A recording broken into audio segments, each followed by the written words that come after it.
Hi, I'm Kesenya and welcome to Guiding Star Astrology. I'm your Astro Weather Girl, here with this week's Astro Weather Report. I'm going to show you how the stars are going to affect your life this week.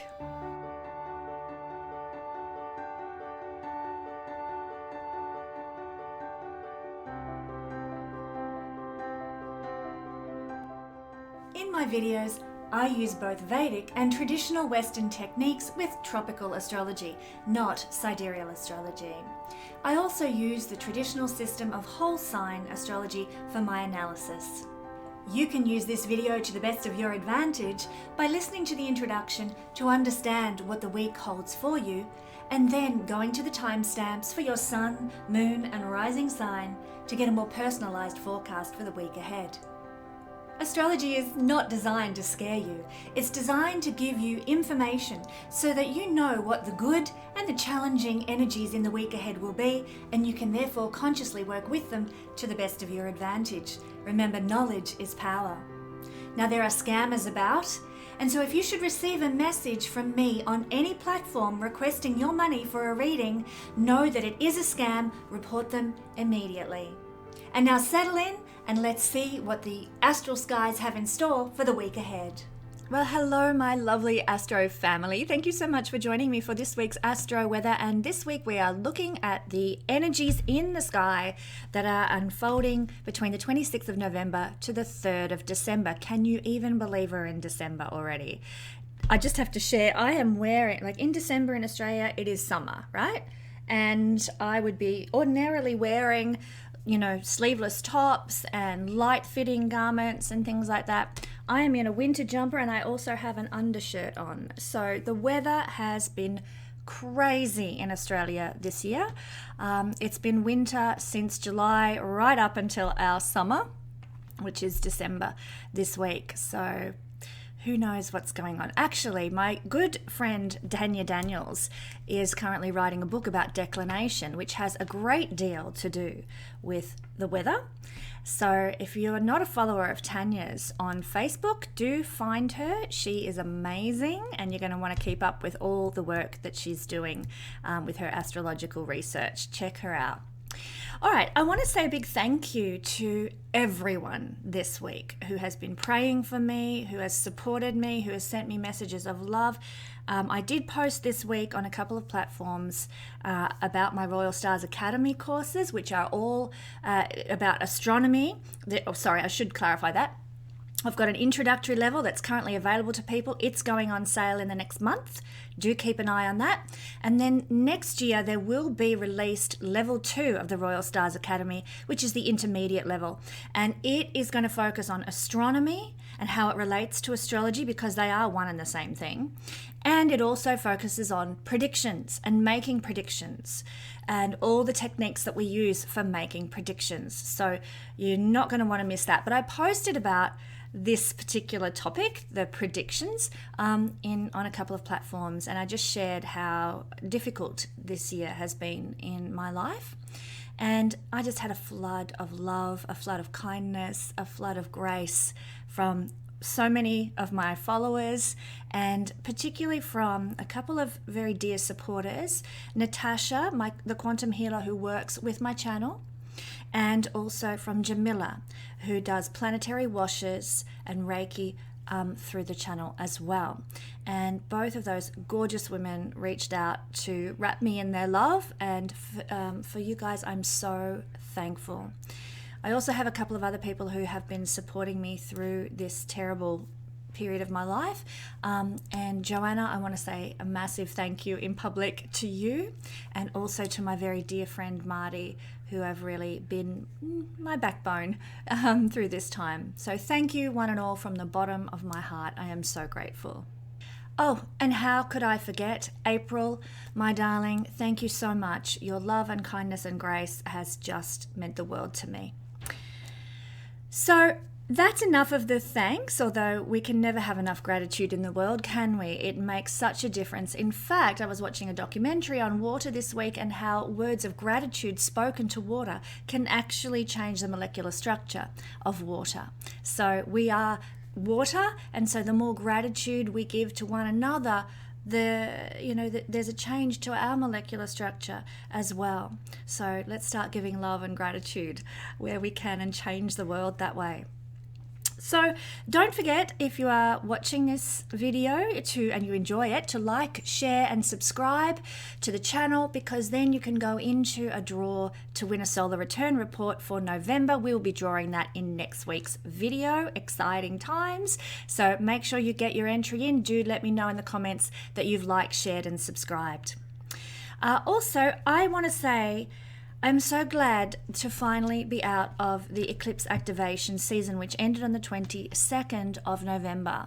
Phew. And what a ride it was. It was absolutely a purifying, snake shedding its skin type experience for so many of us. We were learning to get rid of the inauthenticity in our life so that we could come home to our truth in Sagittarius season. So I spoke a lot about this in my newsletter. If you want to receive the newsletter, all you've got to do is go to guidingstar.astrology.com and sign up. You'll get a newsletter once a month speaking about certain astrological topics of interest. So yay, we're past eclipse activation season. We're past Scorpio season. Oh my goodness, it's got to make a difference. I'm so glad. So let's get on with the weather of this week. We're going to start with on the 29th of November, there's going to be a trine, and this is a good energy, between Mars up here in Gemini and Saturn down here in Aquarius at 19 degrees. So if you've got some mountains to climb this week, go to it. You've got what it takes. You're going to have the energy and the endurance to get there, or at least to make a pretty hefty start on the climb up the mountain. This energy, like I said, it gives us strength of endurance to accomplish what otherwise feel like is insurmountable in our lives. Now, that could be anything from a career move to approaching someone that you need to change the dynamic of a relationship with, to addressing a financial situation, like whatever area of life. This is an energy that's going to give you the endurance and the strength to really tackle it and get somewhere with it. This is also, though, it's not a case of rushing in headlong. It's a case of steadily placing one foot in front of the other to get there, to climb that mountain. Mars is passion, and with the steadying trine influence of Saturn here, our ability to manifest something we feel strongly about is really well supported. So if you're passionate about something or desirous of something, this energy can give you the manifestation skills to see it fruit. So also Mars is physical passions as well, and we're all aware of that, and that gets a healthy dose of longevity as well, I've got to say. So this could be very fun for those of us who get to experience nice things in the bedroom, shall we say. That's right, I'm talking about all the, as the Dixie Chicks put it, the mattress dancing, etc. But this is when we might see things going all night, as they say. That's when that old adage can become a reality. Mars is the sex drive and the passion, as I said, in a physical sense, and Saturn's all about longevity and endurance. So if you're blessed enough to have the opportunity to enjoy that energy, go for it. I'm exceedingly jealous. So that's the 29th of November. Then on the 30th of November, we have Mercury opposite Mars. So down here in Sagittarius, Mercury's at 19 degrees, opposing Mars. You can see Mars is a bit of a player this week, isn't he? Getting in on the act with a couple of other planets. But oh dear, just when we thought it was safe to go back in the water, the shark of antagonism appears again. Okay? You cue the Jaws music, okay? This is a combination for arguments, harsh words, and hostility, especially while Mars is in retrograde. He is stronger when he's in retrograde, and he's also out of bounds. Don't forget that too. He is erratic and unpredictable, god of war. So you're going to see some people around you on the 30th of November becoming very easily agitated, defensive, reactive. That's going to express in our friendships, Mercury.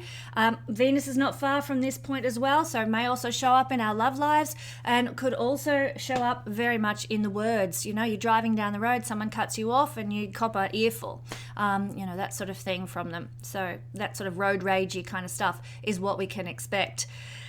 to see and come across on the 30th of November. Now remember, I'm using Australian times as I describe this, so you can give it a day or two either side of that for influence, because it depends where you are in the world, okay?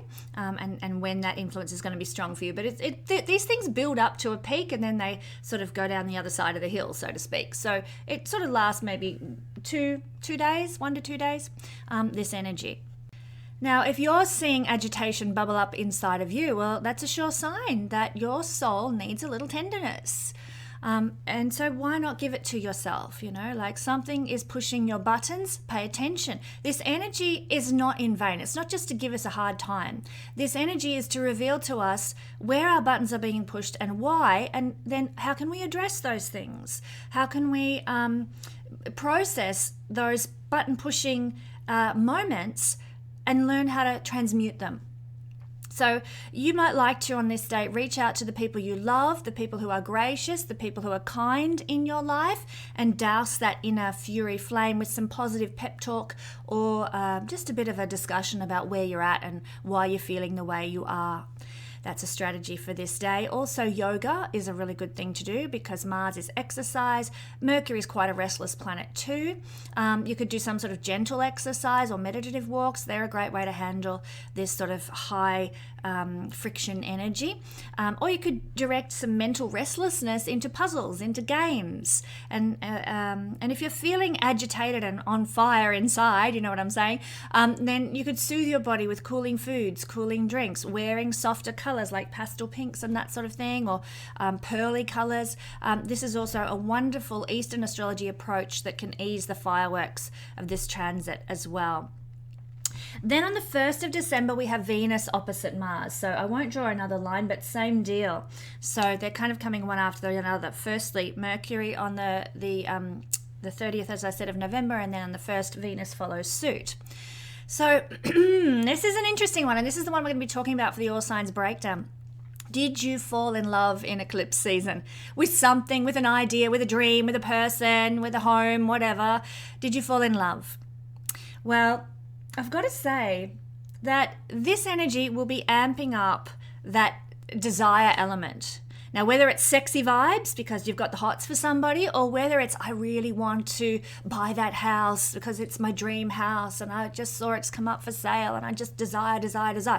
So whatever you fall in love with over eclipse season, it's going to get amplified because of the Venus opposition to Mars.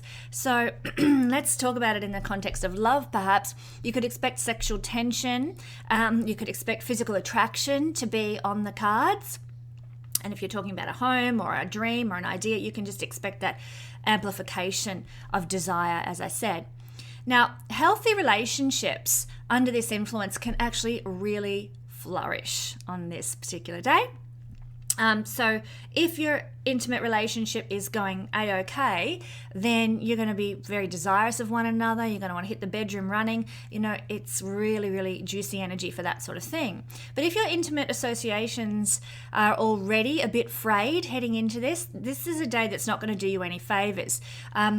There's too much agitation in the air and it could cause tempers to flare. So be wary if you're also looking for love as a single person. This is not a transit for compatibility at all, but rather it's a transit that tends to attract domineering, bossy types into your life relationally. So you might hook up with somebody and think, oh yeah, they're great. And you know, a week later, 2 weeks later, you're like, oh my God, what am I doing with this person? They are absolutely domineering my life. So be careful if you're single and looking for love on this day. It's not very, I would say it's not a healthy energy for developing a relationship under. I mean, there's no... Yeah, look, when we start a new relationship, we kind of get a chart for that relationship. And if you start it on this day, the 1st of December, a relationship with someone, it's going to carry this energy the whole way through the relationship. And of course, that's going to play out through dominance and bossiness and, sort of power struggles and that sort of thing in love, which could really suck, obviously. Now, you can transmute this energy that you might be experiencing in one way or another into some sort of beautiful physical expression. You know, you might like to dance to your heart's content. This is a great energy for doing that. Taking a vigorous hike in the wilds of nature. Venus is nature. Mars is to get, huffing and puffing with physical exertion. So go out for a hike in the wild, or get down and dirty with the one you love if you can. And that's how we can best use this energy to, fuel our life for the best possible outcome. Now, so many people, just on this topic of relationships, so many people have been finding their soulmates over the last year of new earth emergence, let's call it.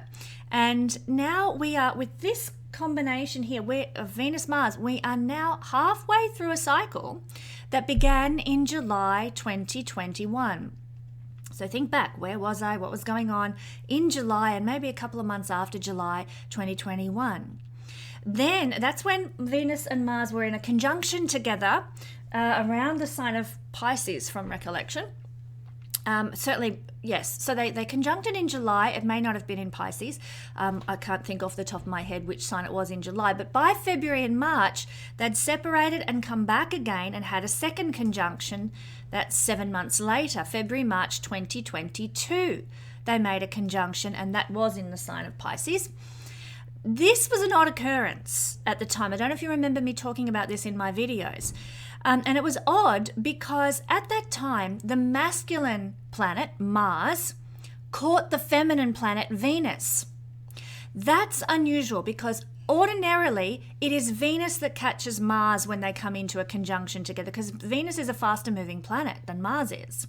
So it was incredibly rare that Mars should catch Venus back then.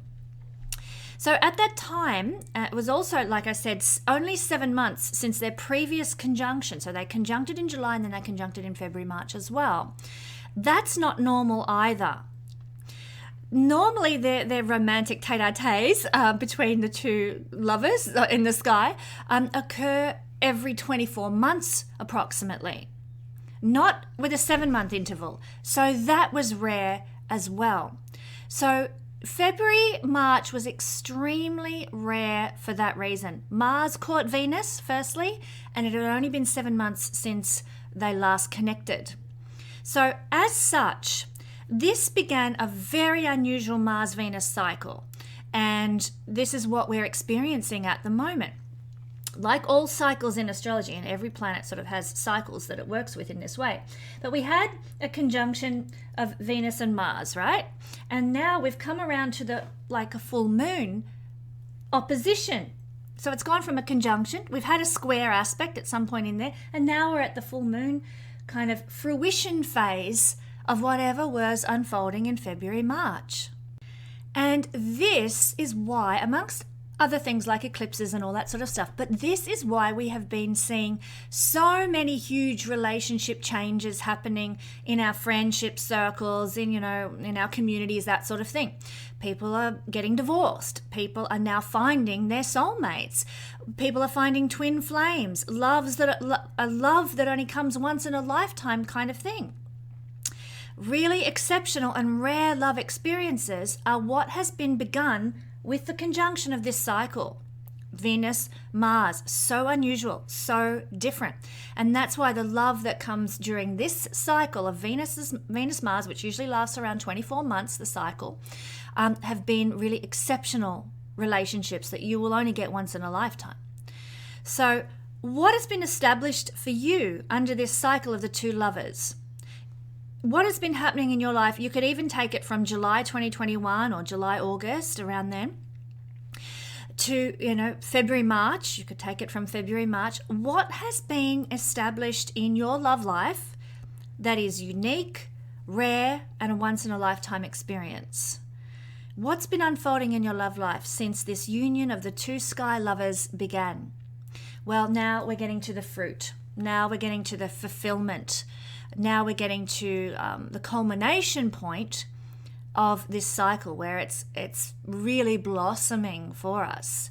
So that might be a blossoming, as in, like I said, you realize the partner you're with is not the love of your life and it's a divorce on the cards. Or the culmination might be that you realize this person that you've got to know, oh my God, I can't live without them. They're, like the air that I breathe, kind of romantic stuff.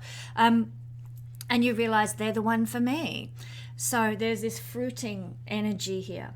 From now on, pretty much for the next, I think it's February 2024, when Mars and Venus will conjunct again.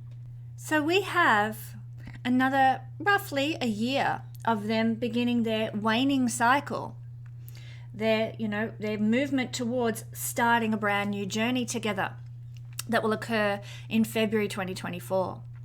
So we're at the culmination point, and whatever fruits from here on is going to be something that we're going to carry with us until February 2024, and hopefully it will be something long-lasting that will go a long way beyond 2024 as well. But the cycle of the two lovers, it's not something to be ignored, it's not something to be dismissed. This one is rare and precious. And we're going to be talking about that for all signs actually in just a second. But on the 2nd of December, Mercury down here will square Neptune. How can I draw this in easily? There we are. Without making a botch of my my wheel. So Neptune's misty nature and its nebulous energy can really confuse relationships with siblings in this instance, neighbors and friends, because they're the kind of people that Mercury rules, siblings, neighbors and friends. So don't be surprised if you don't really catch the drift of where these people in your life are coming from, not understanding their agenda or not understanding what they're talking about. It's like the mists come down on your conversations with those people groups under this influence. And worst case scenario is that maybe a sibling lies to you or deceives you in some way, or a neighbor pulls the wool over your eyes about something, and that could really put a strain on things when Christmas lunch rolls around. Obviously, if you're sitting there at the table with a brother or a sister who's lied about you or something, not very nice. So just heads up, be aware, this energy, something to watch out for. This aspect can also make it a bit hard excuse me, to discern what's good for you. What is fact, what is fiction, what communications that you can trust, what contracts you should be signing. In fact, I think postponing any contract signing for a few days would be your best tactic around the 2nd of December. You could make that from the 1st to the 3rd if you really want to cover your bum. But that's the energy of Mercury, Neptune, which can be a little, like I said, a little bit nebulous. You don't really get it. You don't really see where people are coming from. Things are a bit hazy in communications. And that's our week in advance. Now, let's break it down for all signs. Who are we going to start with? Well, you know what? I think I might start with Sagittarius because, excuse me, so much of this energy focus, I know Mars is a key planet that we're talking about, but Venus is the planet closer to the Earth. And so therefore, it's a bit more of a personal influence. And so I think we're going to focus on the Venus where things are going to manifest and fruit and display in our lives. So firstly, we have Mars opposite Mercury on the 30th of November and Mars opposite Venus. And this is falling in your relationship axis, Saggy friends. So this means that you could be easily agitated by a partner, very defensive, very reactive with a partner and with your just everyday relationships. Like it could be a business partnership, it could be your marriage, it could be a client relationship that just agitates you or something. So expect to be feeling around the 30th of November to 1st of December, a little bit agitated with relationships, with all kinds of dynamics with other people, and just, keep in the back of your mind, Kesenya said it's going to be a bit hairy. All right, I'll just deep breath, breathe, and move on.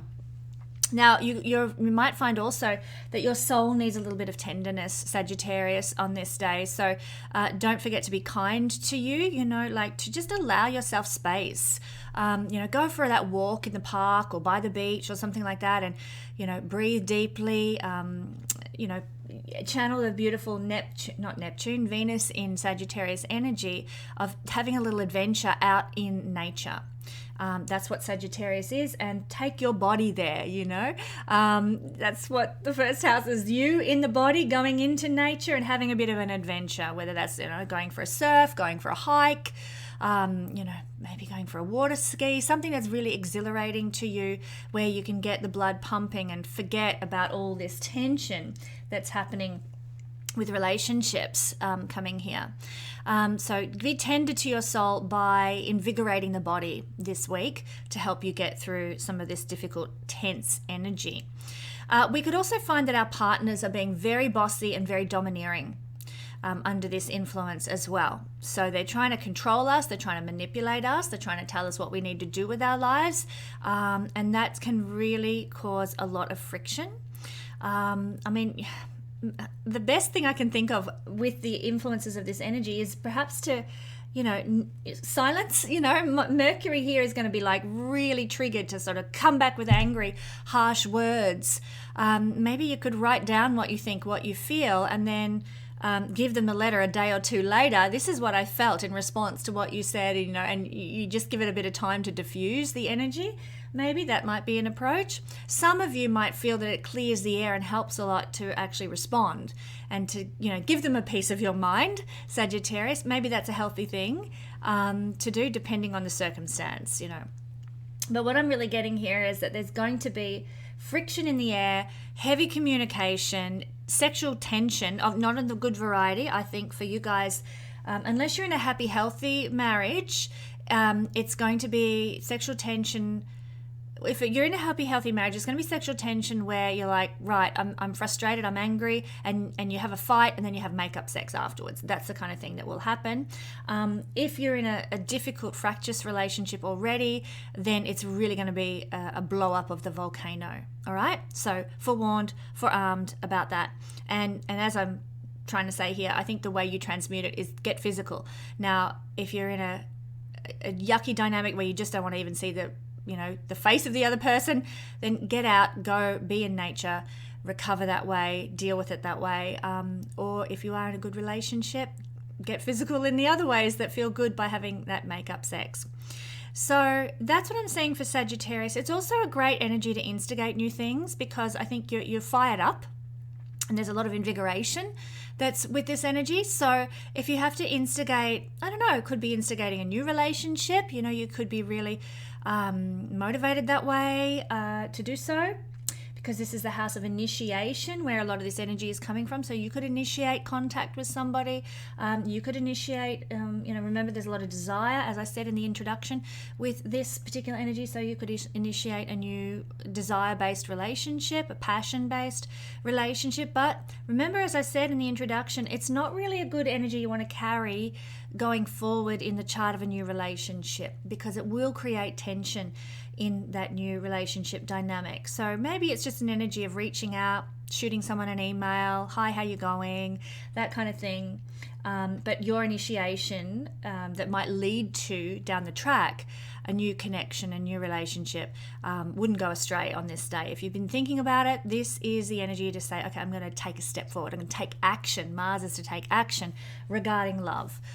So I'd encourage you to think about doing that if it's been on your mind. The final thing that I want to mention with this one, Saggy, is that you're going to be looking really sexy. Like, people are going to be turning their heads and going, hey, like when you walk by. There is this first impression, this aura of sexiness that you are just giving off left, right, and center with this dynamic of Mars opposite Venus in your first house. So if you're somebody who, needs to feel a bit of a boost to your ego from that sort of thing, well, enjoy it, Maybe you go to the pool, you get out there and you're bathers and you're feeling like, hey, or whatever. Enjoy that feeling of, I'm feeling good in my skin. I'm feeling like I'm hot, kind of stuff. Lap it up. Lap it up. It's a good energy for loving the self in that way. Thanks, Sagittarius. Okay, Capricorn, I think that's who I've got next on the agenda. Yes, indeed I do. Capricorn Rising, Sun or Moon people. The energy of Mars opposite Venus and also Mars opposite Mercury on the 30th of November and the 1st of December is falling in the 12th house of Karma. So there might be a bit of agitation and tension that's actually you might even know where it's coming from. Like, you just might find like, oh, I feel uncomfortable today. I feel tense today. I feel like, God damn it, I wish I had somebody in my life, like if you're a single person, or you might have somebody in your life and you're like, oh, I'm just not into them today. I'm feeling like agitated with them and frustrated with them today. And they may have done nothing, or there may be no reason, if you're a single person, why you're feeling agitated and frustrated at being single.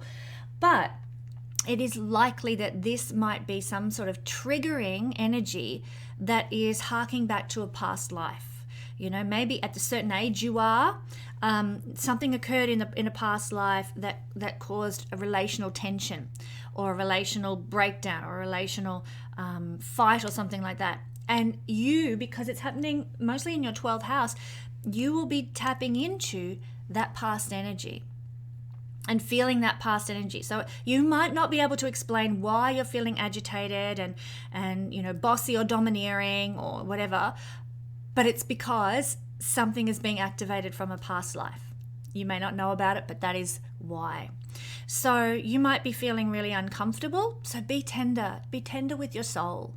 This is a time, like a huge time of shedding and releasing and letting go so that we can move into our truth. And so be kind to you, be tender to you. What feels like kindness to you? Maybe taking an afternoon to go down by the river and do a painting, or, just curling up by the fire and writing poetry for an afternoon. What feels tender to you? What feels kind to you?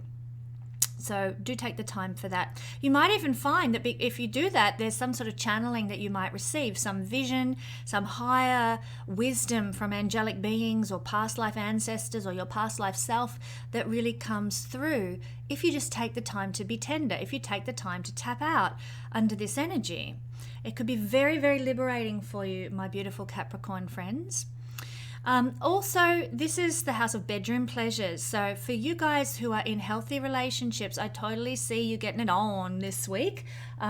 Really, with Mercury opposite Mars, it's possible that you might have some sort of a fight. Mars is also in the house of conflict, but then there's also, it could go a number of ways. I'm just getting a sort of a twinkle in my head that maybe you have a fight in the bedroom, which would not be all that nice, or a fight over your lovemaking styles and how come you never want to dress up and I do and blah, blah, blah, whatever.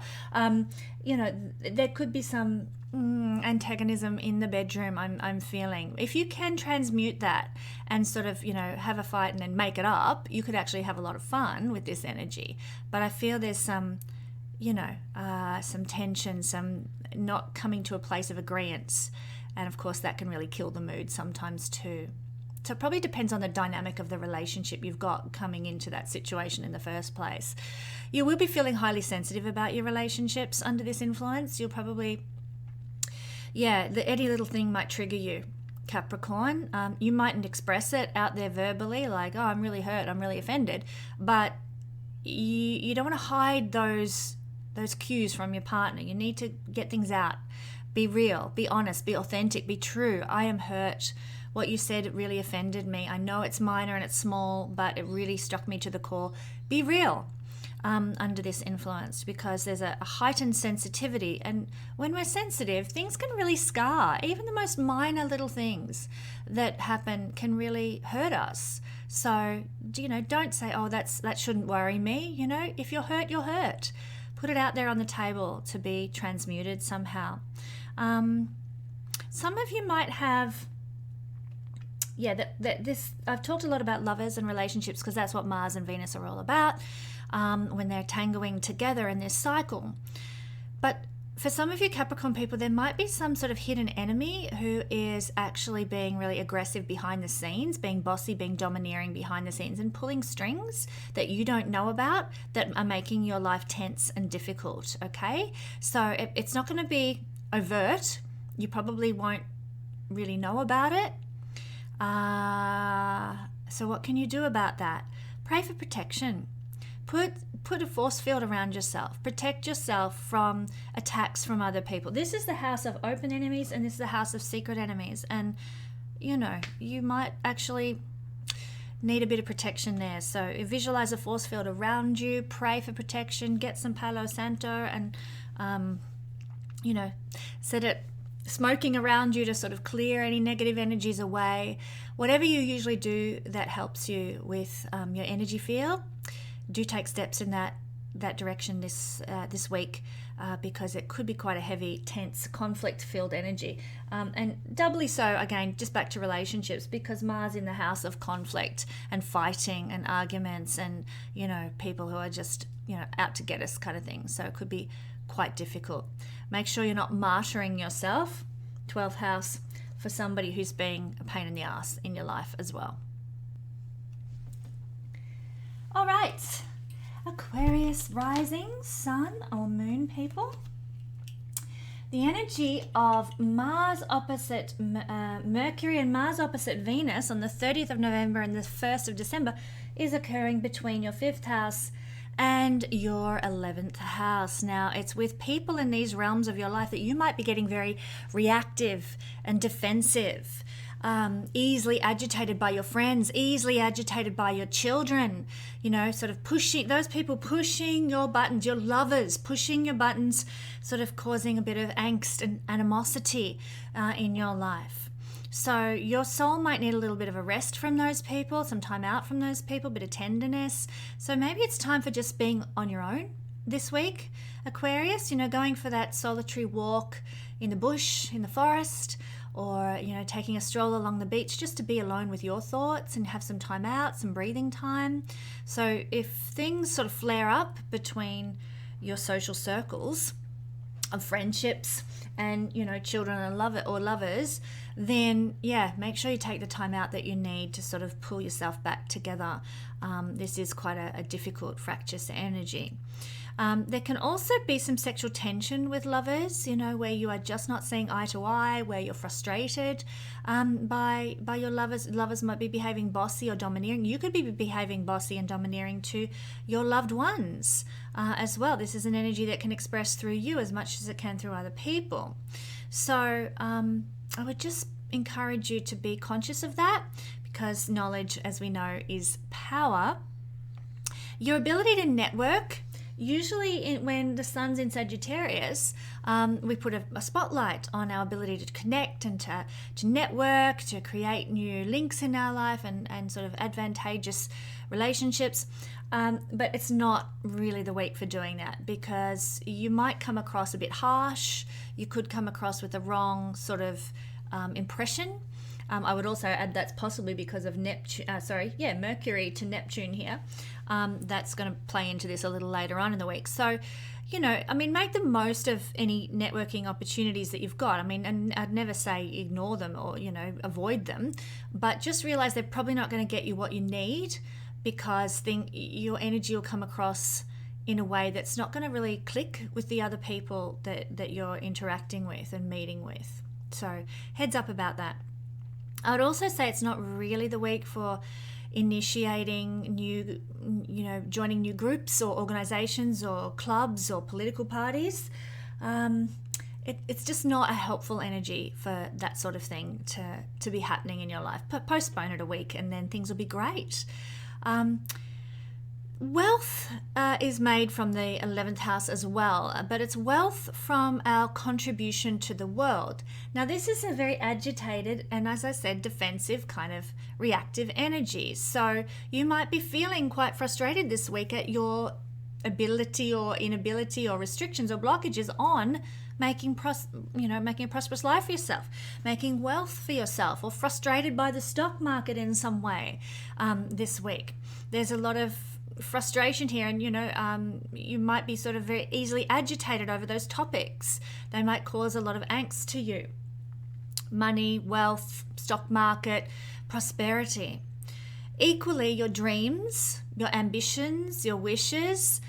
There's probably a big vision you have in front of you, and you're probably feeling really agitated at it not manifesting the way you want it to, or you're not where you want to be on your course of action, on your strategy towards getting to those places. You might feel like you're going backwards.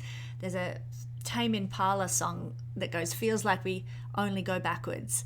And sometimes I think life is like that, isn't it? And that's this energy. Your dreams, your goals, your ambitions feel like they only go backwards, baby. So it is an energy where you're feeling a bit tense about those things and agitated about those things. Don't give up on them by all means, but realize where this energy is coming from, that it might take some time. This is an Upachaya house, the 11th house, which means it gets better with the older that you get. So it can take longer than you anticipated to accomplish what you want to accomplish. So I'd encourage you, Aqua people, be patient. Be gracious and forgiving of yourself for the time that it's taking you to get where you want to be. Don't let that agitation bring you down, make you short-tempered, make you hot-headed with the people that you actually care about around you in your life. And that's what I'm really feeling is the gist of this energy for our Aquarius friends. Now, Pisces rising, Pisces sun, Pisces moon people.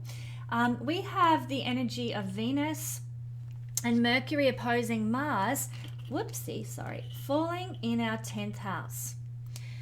Now, this is an angular house, so it's felt quite strong. It's a mutable sign, and so Sagittarius is a mutable sign, and so are you, Pisces.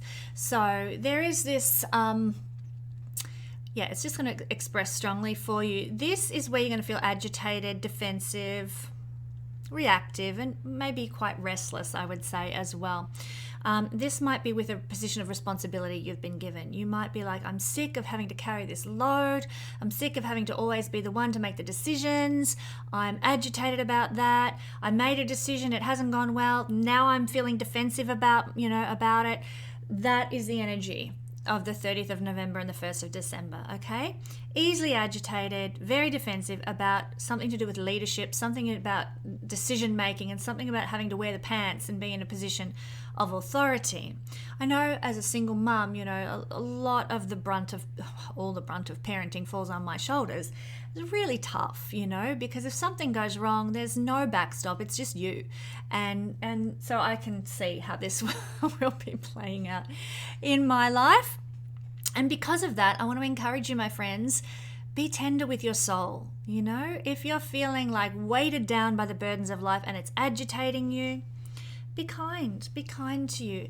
And Venus particularly is nature, and Sagittarius is to go out and have an adventure.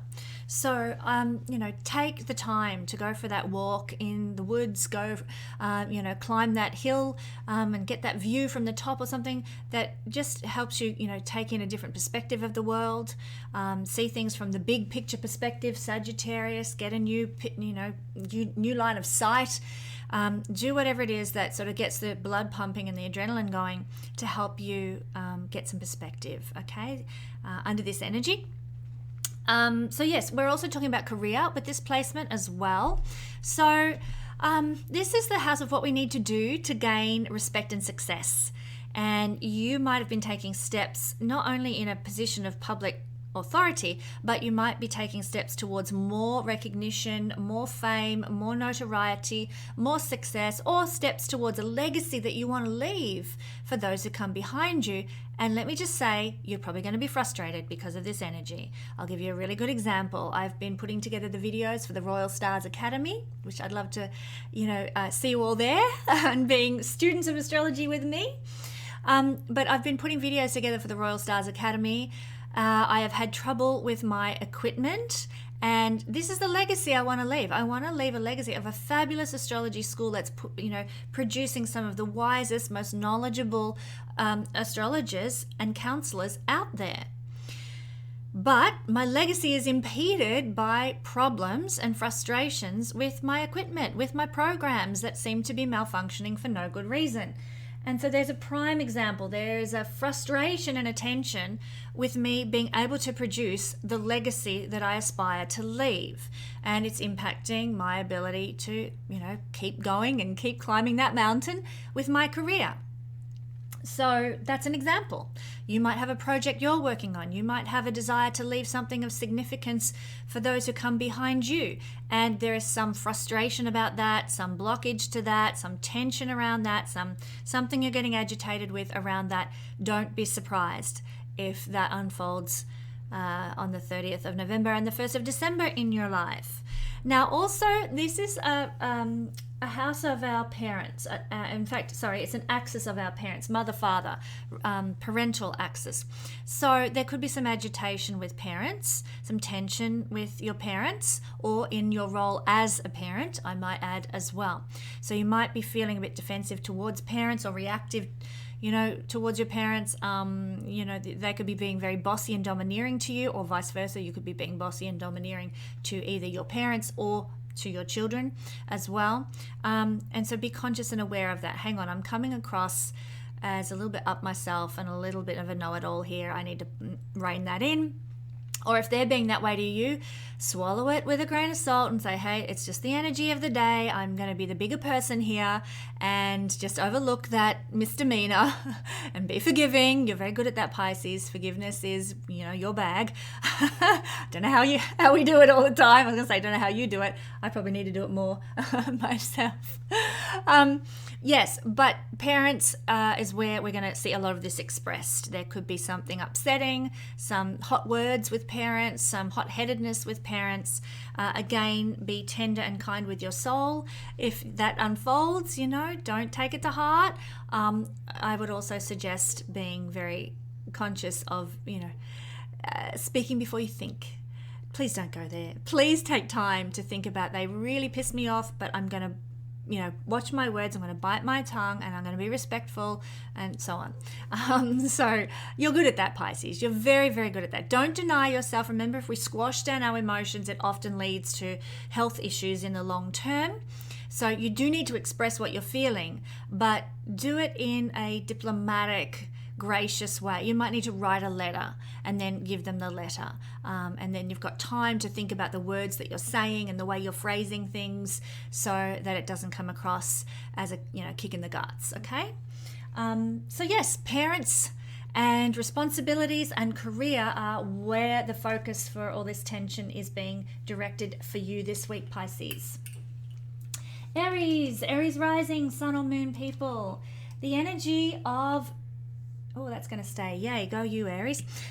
The energy of our opposition from retrograde out of bounds Mars to Mercury Venus is occurring and being felt in the 9th house for you this week, Aries. Now, this is the house of communication with the gods. So I just have this vision of a lot of Aries people, really taking their fist at God, angry at God. Why are you doing this to me? I'm so agitated with, what you've dished out for me to have to deal with here. And so there is this communication with God, but it's of an agitated, defensive, reactive kind of variety. And that's okay. God, the universe, higher self, whatever you want to call it, it can handle it. It can handle you getting angry and getting pissed off. So go for it. In the higher realms, I don't believe they're, punitive. They're not sitting there going, oh, tut, tut. Oh, they said the F-bomb. Well, we're just not going to help them this week. It doesn't work like that. They are your guides, the higher beings. They are there for you in your, shadow times, in your elated times. So be yourself, be real, be authentic, be true. In fact, the 9th house is very connected to truth. So Aries, go for it. Tell them what you think, but be in your truth. Be real about where you're at and what you're feeling and why you're feeling the way that you are. And in fact, by directing it to God, or whatever you want to call it, you're actually probably saving humans around you from that agitated, mentally, irritable state that you're in, and maintaining relationships in the long term because of that. So better to direct it to God than to direct it to the people in your life. So that's what the 9th house is really calling you to this week. Be tender with your soul and pour it all out to the heavens. Let them know how you feel. This, as I said, is also a house of truth. So you might, Mars is to cut. And there might be some relationship, because this is a relationship dynamic, Mars opposite Venus and Mercury as well. There might be some relationship dynamic that is requiring you to get a bit, a bit assertive about. And you're like, that's it, I'm cutting that off. It could be a neighbor, 3rd house, Mars in the house of neighbors, or a sibling or some sort of relative. And you're like, that's it, cutting you out of my life. And maybe that's needed. Or maybe you might like to take a day or two to think about it. but there might be a need to cut, Mars to cut something out of your life, someone out of your life, because maybe they have a different belief to you, maybe they have a different perspective of life to you, maybe they have a different idea of what is truth to you. And look, the ninth house in its shadow side is very dogmatic. It's the sort of the preacher who can't listen to anyone else's point of view. So, you need to be careful that you're not being that way with other people, not allowing them the space to be in their truth, because, hey, you've got to listen to my truth, and my truth is the only truth, and your truth can just get a, shove out the window. Be aware that you could be coming across that way, dogmatic, under this energy, Aries. This is such a bossy, domineering energy, and in the house of dogmatism and pharisaical behavior, you want to really be careful that you're not being the one doing that. But if it's not you, you might be on the receiving end of somebody else's dogmatism, or this is my truth and I'm going to shove it right down your throat kind of thing. So that can be a thing. People, really, throwing the football of their beliefs right into your tummy, that kind of energy. Oh, I didn't need to get that in my guts. That sort of thing. People's belief systems could be a source of agitation and frustration for you on the 30th of November and the 1st of December. This is also a house of a big picture view of life, and I feel that for many Aries people, they need to just get out and find their feet, get a breath of fresh air, go out into nature, really sort of stand on the top of a hillside, get a big view of things, and literally in the physical get a big view of things, and doing so you might be able to expand your own understanding and feel, because Venus is to be out in nature, Sagittarius is having an adventure, and ninth house is about the big picture view of the world. So go climb that mountainside, stand on the top of the hill, take a deep breath in, and try and get a different perspective. Try and embrace some new understanding of life, because you're likely to feel tense and frustrated this week. In doing so, you might be able to transmute that energy into something of value for you that gives you some wisdom, some perspective, a big picture view that you may not have had before. Okay, this is also a house of good karma, Aries. So ordinarily we would see, a planet like Venus and the Sun being in your ninth house is a good time for you, but this is an agitated energy opposite this retrograde out of bounds Mars. So I'm really thinking that although good karma is usually available to you here, there could be an energy of block or frustrated or tension about allowing that good karma in. And sometimes we self-sabotage, don't we? Sometimes we muck things up when we could have had a much better, easier road. We take the hard way. So what I'm saying here is that there is some good karma that wants to come into your life, but you might be self-sabotaging that good karma. I don't know, this is the house of the second life partner. Maybe for you Aries people, there is a wonderful partner waiting for you to come into their life. And you are in a point where, I can't let go of this old love. It's been over for a year, but I won't let them go. And that's really prohibiting and blocking the good karma of the new life partner. Fifth from the fifth, this is the fifth house of love. 5 houses from that house gets us to the ninth house. Perfected love is seen from the ninth house, and you're blocking it from coming in because you're clinging to the old, and not, you're self-sabotaging that new love coming in, or that new job, or that new career, or through your own fears, through your own, frustrations and agitations, and so what I would suggest under this energy is practice what it takes to cut those things out of your life. You know what? I'm going to walk away from the energetic hold that person has on my life. I'm going to do ceremony around that. I'm going to visualize cutting the cords between me and that person, so I'm free for the good karma to come into my life, for the good things that Neptune, Mercury, and the Sun can usually bring when they're in Sagittarius to start flooding in. So yeah, I really see there's a need to cut some cords, a need to sort of energetically let things go so that you're not blocking all the good stuff that is waiting for you, my beautiful Aries friends. Okay, sorry, I've got a frog in my throat today. I keep clearing my throat. I do apologize. Taurus Rising, Sun or Moon people. Well, we're looking today at the energy between Venus and Mercury opposite retrograde out of bounds, Mars falling in the 8th house. That's where the influence is going to mostly be for my beautiful Taurus friends. Well, this is really an energy, usually you're very calm and steady and solid, my Taurus friends. This energy, it goes deep. The agitation has been building for a long time. There is like a buildup of a volcano here, and it really is intense in the 8th house. So there could be an explosion in your heart and soul this week where you're just like, that's it, I can't take any more, I'm done with that shit, and you are over it, and the explosion comes out. House of crisis. What are crises? Earthquakes, volcanoes. You metaphorically could be having a volcanic eruption this week. Now I say you, and it could be you, Taurus, but it could also be your significant other. Be that a boyfriend, girlfriend, committed partner, business partner, somebody else who's significant in your life could erupt like a volcano this week. Forewarned, forearmed. They will be easily agitated. They'll be defensive. They could be very reactive. And maybe with good reason. This is a highly sensitive energy. So do be careful and gentle around these people, around your people this week, Taurus, and be very tender with your own soul as well. Instead of poking the bear, take time out, get into nature, go for a swim, go for a walk, go for a bike ride in the forest, whatever it is that helps you sort of find your equilibrium by having a bit of a, wild natural adventure. I would suggest doing that if you can. Be tender with your soul that way, because this is a very difficult house. It's a house of crisis. It's also a house of extreme depth. So you might find this week, Taurus friends, that you might be jealous, you might be manipulative of a partner, or they might be jealous or manipulative of you. It can go either way. But this is the house. This is a house that's more related to other people than it is to you.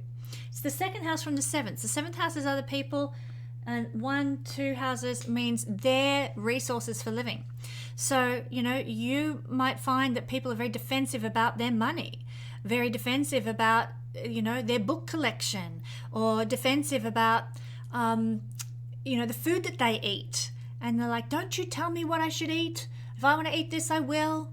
Easily agitated about the resources in other people's lives. They're getting defensive about their resources, their food, their clothing, their shelter, their collections of things, their money, second house things for your significant other. So be forewarned, forearmed around that sort of thing as well. People could be getting very bossy or domineering actually about their stuff. I'm taking this box of my stuff and I'm putting it in storage, and no, I'm not letting you know what's in there because it's mine and you don't need to know. Like they're very sort of domineering, this is mine and, that's yours, and end of story. So that can be there as well. Now, I need to point out this is a house of deep sexual intimacy. It's not like the 12th house, which is about bed pleasures and the fun of it. It's not like the playfulness of the 5th house where it's just sex for the joy. This is about deep, committed, intimate, there is no one else. When I connect with you, it's like I enter into the divine realms. It's like the really serious side of sexual activity is the 8th house, not the fun, playful side that we usually get in the 5th house or the 12th house. So because it is so serious, and because you are so, in depth about the sexual experience here in the 8th house, prepare for some serious agitation, serious sexual tension, Taurus, between you and a partner. The kind of, like I was talking about in the introduction, the kind of sexual tension that causes big fractious rifts and earthquakes between you and a loved one. The kind of, if you're in a good relationship, if the relationship is healthy and flourishing, then, you might have a bit of a Barney, we call it in Australia. I don't know what they call it overseas, but, just a fight. And then you have like passionate, deep, intense make-up sex that just takes it to another level. That's if your relationship is good. There is going to be tension. There's going to be frustration, but it will lead to a healthy outcome if your relationship is already good. If your relationship is full of mask wearing and walking on eggshells and fakery and inauthenticity, oh my God, this is a Taurus, this is a dynamic that, you could have an absolute blow up and one partner end up going and, staying at a friend's house the night or sleeping on the couch or something like that, because there is this Mars cutting the intimacy, because Mars is to cut something. Mars rules sharp implements like scissors and knives and swords, cutting things. Cutting Venus in the house of intimacy. Venus is love. Venus is relationships. Venus is diplomacy in the house of deep intimacy, and there's something that unfolds that's just like cuts that intimacy away. You know, it could be that a partner says, oh God, I never want to make love to you again. Ugh. You know, you just turn me right off, and the whole attraction and desire and passion is cut. It could be that severe. Because remember what I said in the introduction. If you didn't watch it, go back and watch it. I was talking about the cycle of Mars and Venus, and this is the fruiting time. And in a house like the 8th house, this is serious fruiting. So please be aware of this, Taurus people. There is a reason behind this. There is a cycle that's unfolding that needs to come to a head under this influence. Okay? Now, I'm not saying this to scare you. Like I said, if your relationship's healthy, you've got nothing to worry about anyway. But otherwise, if it's not, then this is part of the cycle that your soul came in to experience. If it's time to end the relationship, it's time to end the relationship. This is one of the houses of divorce. So it can indicate a spouse leaving. It also is a house of fast changes, shocking events, dramatic reversals. But they're designed to get you out of a rut and cause you to rebirth yourself. So whether it's a sexual tension, whether it's a fight or a cutting of a relationship, it's going to rebirth you. It's going to transform you as part of your soul's purpose here in this incarnation. So if you have a fight with your partner, but ordinarily you get along so well, then this fight is actually going to transform your relationship, maybe take it to a deeper, more intimate level than it was before. Yay, nice stuff. Now, if you're single, you could encounter somebody on this day, but I wouldn't get too caught up with the idea that it's going to be your forever person, because if you start a relationship under this influence, that's a nasty one to be carrying in a new relationship chart. You're likely to experience a bossy, domineering partner rather than a tender, deep, loving relationship. Okay, heads up on that one. If you're single, then really, yeah, what can I say about that? If you're single, I don't want to leave my beautiful single friends, people like myself, out of the picture here. But just know there could be some shocking revelation or secret that comes out about a love relationship you've had in the past, or about your own energy around love. In fact, this has been happening for me. I'm not a Taurus. I have nothing in Taurus. But this could be what it could look like, because I've been experiencing something along these lines where you have a revelation about, oh my God, I am always behaving this way with love. I have a lot of 8th house planets, so this is probably why I'm relating this. You know, I can see how I always behave this way with love, or I have this shame around relationships, and that's what makes it hard for me to get into relationships and so on, because there's such deep shame or whatever. And all these revelations come up that are showing you to yourself around intimacy. Don't be afraid to face those things. This is what's this energy would be showing you. And what Mars is saying to do if you're single and you're experiencing these revelations about your hang-ups with intimacy, Mars is saying, let's cut that. Let's get rid of that block. Let's get rid of that inhibition that you've got around relationship, that fear, that trust issue, whatever it happens to be. Let's cut that. But it's going to be hard work. But this energy is designed to get you out of a rut relationally and with regard to intimacy, and transform you and renew you in a new way. So a very, very in-depth energy for our Taurus friends, but a very transformative one. Trust the process, even though it feels like crazy making. Okay? Thank you, Taurus friends. Gemini rising, sun or moon people. Okay, so this is an interesting one. This is happening on the relationship axis, and we've got Mars opposite Mercury and Venus on the 30th of November and the 1st of December, respectively. Here in the 7th house, the house of partnership, the house of the other. So let me just say, your partner's not going to be getting agitated with you, Gemini. They're going to be frustrated as hell with you. Now, why are you not getting frustrated? Well, you might be. You might be getting frustrated back in response. But the energy of frustration is like Mars being directed along the relationship axis. So it is your partner that is experiencing the frustration. Actually, just looking at this, it could go either way. You know, it's a very polaric energy. There's friction running between the two. Your partner is likely to be, you know, agitated words, Mercury saying things that piss you off, Mercury influenced by the Mars energy in the house of the other partner. So they're going to be like, you know what, I'm sick of you. I'm going to give you a piece of my mind. Let me tell you what I really think. Boom, Mercury expressing the words of agitation to you. And that could then cause you to feel agitated and frustrated in your soul, in your heart. Mars in the first house of you.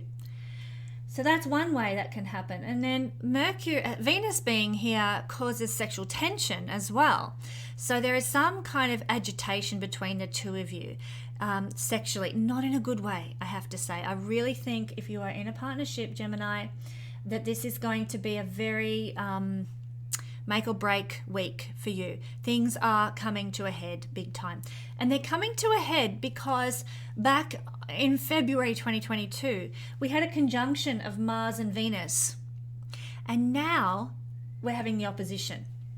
So it's like the full moon stage of a Mars-Venus cycle where things are fruiting, things are reaching their fullness, things are culminating. So what was happening back in March and February with your partner, with you, it's coming to a head now. It's crunch time, decision time. Mars is to cut something. You might be cutting your partner. Mars is to cut. You might be cutting your partner out of your life.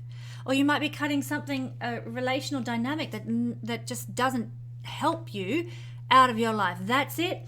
I am saying, you know, you are not allowed to, I don't know, you're not allowed to go bike riding without me anymore or something like that. I mean, that's ridiculous. But I hate when people try and control others that way. It's disgraceful. But that could be what's happening. You know, Mars is in your first house. You're getting agitated. You're wanting to cut something to do with the partner out of your life. If not, you're wanting to cut the partner out of your life. Or maybe if you're a really immature Gemini, and I know there's no immature Geminis watching this, but do observe the couples around you who you know are Gemini rising. Maybe your partner's a sexual tension, says, right, I'm not making love to you until you do XYZ for me. You know, that kind of utter immaturity. That could be what's happening. It is a hard energy to carry on the relationship axis because both of you are likely to be agitated, easily defensive, easily reactive. And there's this sexual tension, bossy, domineering energy, frustrated energy with your significant others. Now, sometimes, and I've talked about this for a couple of other of the signs as well, but sometimes that can lead to, you know, if your relationship's generally a healthy one, it might lead to, having a fight and then make up sex. Fantastic, because Venus and Mars are that sexual energy, and this is a high sexual tension, this energy. So it could lead to make-up sex. Great fun, fantastic. It could be healthy for your relationship to sort of, blow off steam and then make up. For people who are in relationships that have been really sucking, where there's been a lot of walking on eggshells and, bossy, domineering behavior already, then it's just going to be the volcanic eruption, as I said. Now, I've talked about marriage and I've talked about partnership, and I know not every Gemini watching this is married or partnered. Some of you are single. This is saying to me that there is a need to balance your dynamic with relationships, my Gemini. If you are single, I just had in my head, and look, this is not from anything I'm observing here, but I must share it just the same because it popped into my head. Maybe you are too much of a homebody. Maybe you need to balance going out there into the world and being with people in order to meet somebody.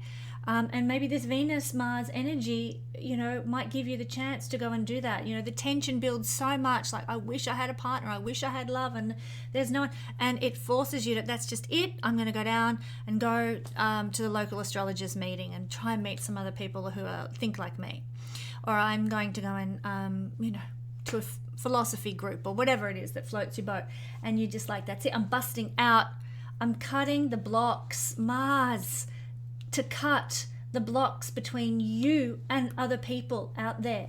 So single Gemini friends, I really think that you're dealing with some self-sabotaging behaviors around connection, around making friendships, meeting new people, around potentially meeting partners, but also clients, meeting your audience, that sort of thing. There's going to be a desire to cut away the things that are blocking and restricting and holding you back from connection. The 7th house is also the house of how we treat others, how we perceive others, and what we attract from other people. So you're going to be perceiving others this week as reactive, defensive, agitated kinds of people. You're going to be looking out to the world, and that's what you're going to feel like everybody is this week. Everyone's just against me. Everyone's agitated. Why? What have I done? You probably haven't done anything. It's just the energy that you are perceiving other people are carrying this week. Okay? Plus, this week you're going to be more likely to attract that behavior. The defensive, the agitated, the hot words, the, people just exploding for no reason, cutting you off in traffic and giving you the bird as they do. That kind of stuff is what's going to be more prevalent in your weekly experience. So if okay, that's what's happening, I'm not going to take it personally. It's just how people are this week because of the energy, and it's just what I'm bringing into my field because this is on my axis of relationships with other people out there in the world. Well, I know where it's coming from. And knowledge is power. I'm not going to take it personally. I'm not going to get upset about this. I'm just going to let this energy pass and roll on by, go home, be tender and kind to my soul, have a sleep, have a soak in the bath with a glass of wine and some classical music. I'm just going to do what's good for me and just let it slip off the duck's back, so to speak. So that's what I'm really seeing for my Gemini friends. It's a challenging one. It is. You would think on the relationship axis that it's going to bring lots of fun in the bedroom, and it might, but after a fight, after some tension, it could. So yeah, not an easy one, but it's not an easy one for anyone, Gemini. So big deep breaths, let's keep moving and get to the end of 2023 ASAP, hey? 2022 and into 2023 ASAP. I'll get it right. Cancer rising, sun or moon people. So the energy of Mars opposite Venus, Mercury, get it right, is falling for you in the most influential place, Cancer, of the 6th house. Now, this is the house of the victim. So you might find that through some sort of tension and agitation, there are people in your life who are going, it's not fair, I'm a victim,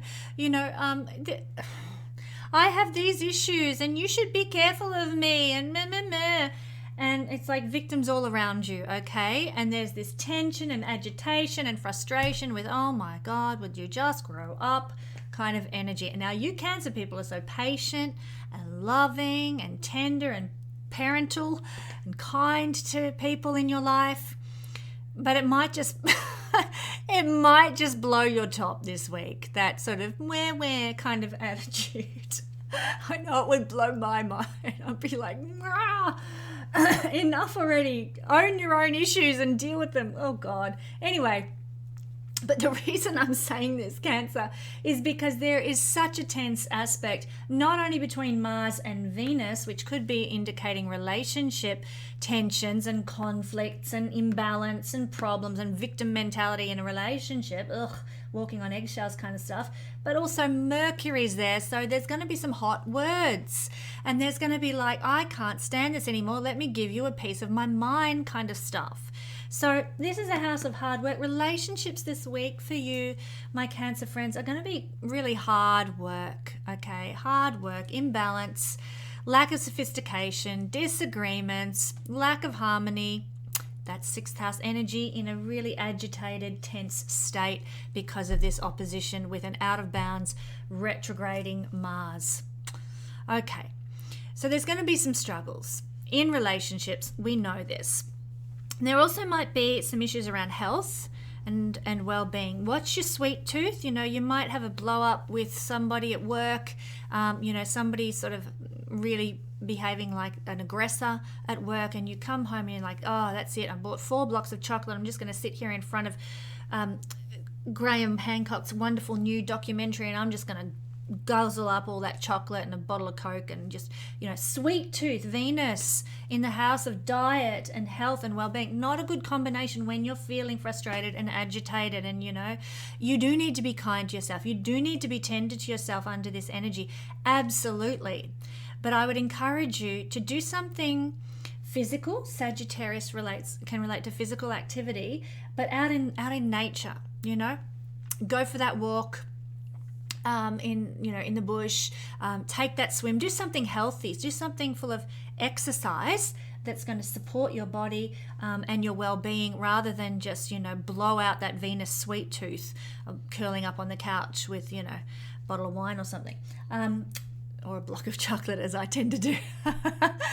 So yeah, be conscious and be careful of that as well. You really got to take care of your digestive system. It could be under a bit of a tense energy this week as well because of this influence. Forgiveness is a great practice if forgiveness is warranted. I mean, people have a wrong idea of forgiveness. People think that forgiveness is to just excuse the poor behavior of others time and time and time again. It's not that. Forgiveness is designed to heal you, not to let other people off the hook. Forgiveness is designed to be like, you know what? They've stuffed up. Consequences are required. I am going to move on with grace and with kindness, but the consequences must still be faced. I'm a big believer that needs to happen. Otherwise, people just, you're an enabler. People take you for granted. People, they never grow if we just keep forgiving shitty behavior time and time and time again. So forgiveness is for your heart to be free. I forgive myself. I forgive that person for what they did to me, but the consequences are this. You can do both. You don't have to be a doormat. Just back to what we're talking about here, going off on my little tangent. But Venus is forgiveness. So make sure if somebody is being awful to you, that you learn techniques to forgive, not to let them off the hook for their consequences, but to forgive them so that you can release the hate and the anger that builds up in the body that can cause health issues down the track. I mean, that's where all health issues come from. Unresolved inner emotional tension and upsets and anxiety and tension. So this energy is really about clearing away, cutting away. Mars is to cut the tensions and the imbalances and the frustrations that have not been serving you, that have not been helping you. Mars is actually going to serve a great support for you in getting rid of. This is probably one of the better combinations, I have to say, Cancer. It serves the purpose of cutting out all the toxicity out of your life and setting you free. So lots of things to be celebrated by this energy, even though it's going to be hard, and it is a hard work placement, but you can do it, Cancer. I know you can. All right, my friends. Thank you, Cancer. Leo rising, sun or moon people. The energy of our Mars, Venus, Mercury opposition. So here is Mercury and Venus down here in Sagittarius, your 5th house, opposite Mars in the 11th house. This is where the axis of agitation, defensiveness, and reactivity is going to be. So just forewarning you, Leo, there could be some tensions with your children this week, particularly with your eldest child if you have one. So there might be some frustrations there, or that might be directed at you, but equally it could be that your eldest child or your children, all of them, might be having issues with friends this week. They might be having some falling outs, some agitation, some harsh words, some hot-headedness with friends. And to be honest, I'm noticing this in my own children. I'm a Leo sun. And I'm seeing that this is displaying already in my children. I can see the volcano building towards eruption. So, be there for your kids. And that's what this is all about. Recognize what's going on, that it is an energy build-up. It's likely to result in some tension that may explode around the 30th of November or the 1st of December. Also, we might find that your creativity is restless under this energy. You might be, Leo, feeling a little bit, I feel like sewing a dress, but I'm sick of the same old things that I always sew, and I don't know what I want to do. And, you're wanting to be creative, but, that energy of like, I just don't know where I want to direct this energy. And it feels it feels frustrating because you know you want to do something, but you don't know what it is that feels right to you. I remember feeling this sort of energy a lot when I was a teenager. It was like there was a restriction or blockage on me being able to fully flow through with my creative expression.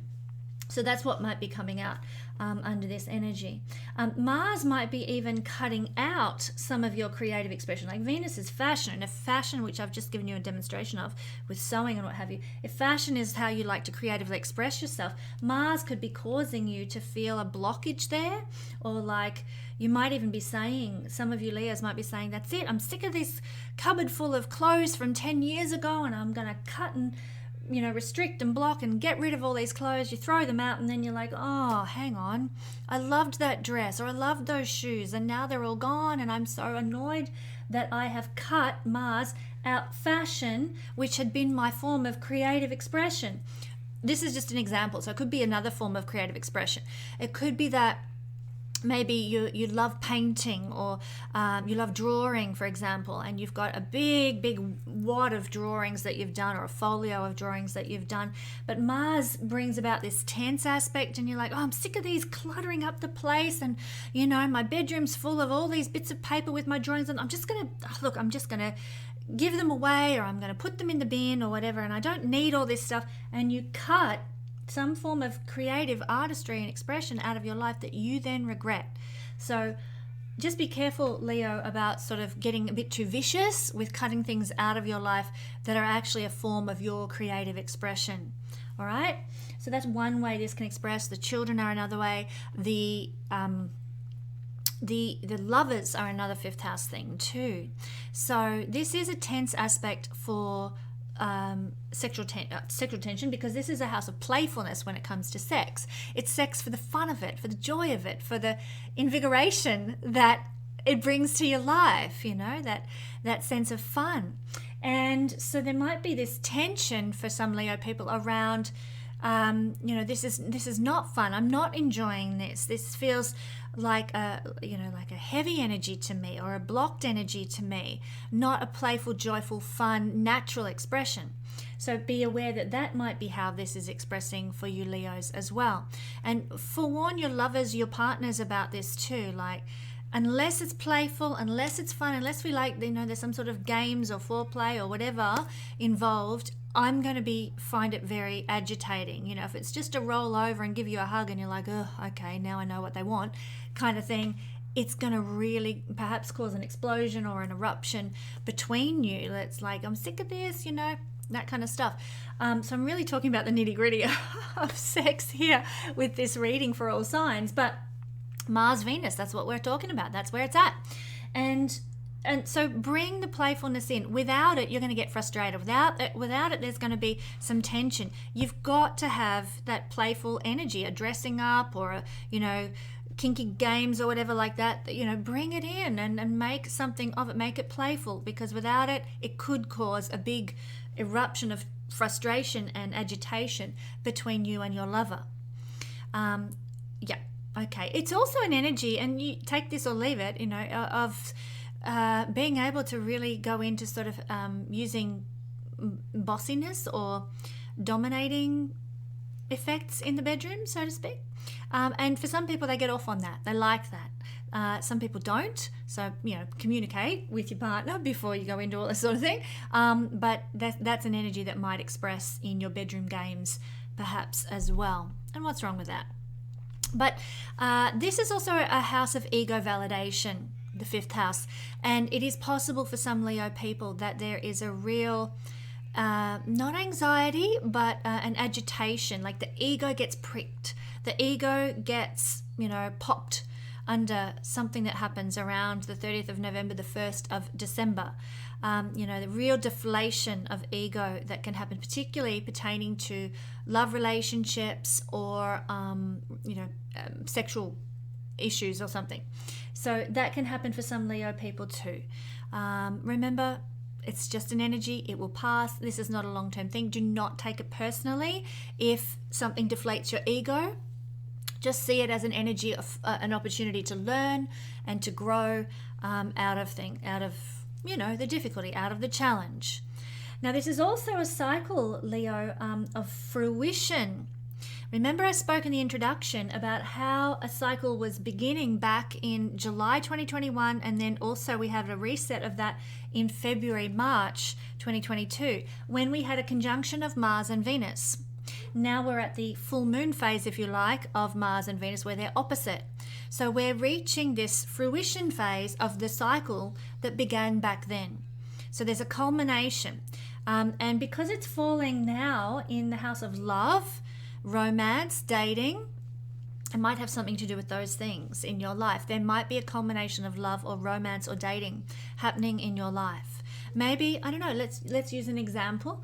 Maybe you met somebody back in February, March, and you thought, oh, they're not bad. I rather like that person. And then you just sort of tucked it away in the back of your mind. Maybe you met them at work or somewhere, wherever, and you kept working and, working alongside them, getting to know them better. And then this energy comes around, Leo, and it's like suddenly one of you asks the other out for a drink after work. And you find out that you both have really liked each other since you've met. And there's a fruition of what began back in February, March with relationships, with love, and it turns into a dating, a romance kind of a situation. That's probably the main example that comes to mind. So while this is a tense energy and expressing in those difficult ways that I just described, there is this fullness energy, like a full moon kind of manifestation energy that is also playing out. The only thing that I'd be careful of is rushing in. Don't rush in, because if you started a relationship under this, you would find that it would carry the energy of a tense Mars-Venus opposition that would not be healthy for your relationship in the long term.